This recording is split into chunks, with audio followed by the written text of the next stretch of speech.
Itinuturing ng pugante ng Kamara si dating presidential spokesman Attorney Harry Roque.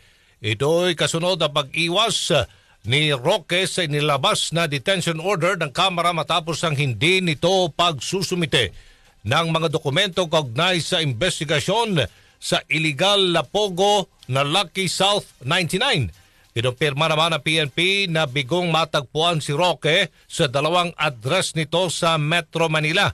Pero ayon kay Roque, hindi siya may tuturing na pugante dahil wala siyang kinakarap na kaso.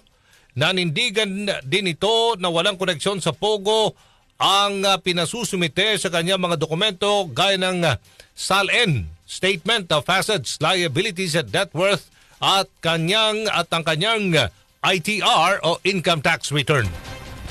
Ang katotohanan, wala silang mahanap na link sa akin sa Pogo. Dahil sinabi na nga ni Cassie Ong na hindi talaga ako involved sa Lucky South.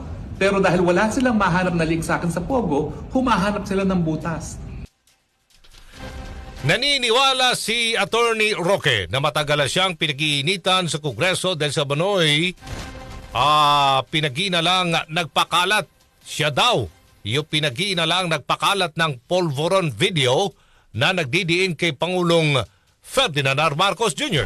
Man, dati na nila talagang plano yan. Ang totoo po niyan, kaya ako pinupuruhan ng Kongreso dahil ako daw ang pinaghihinalaan ni Speaker na ako daw ang nagkalat noong pulboronic video na ibinroadcast ni Maharlika.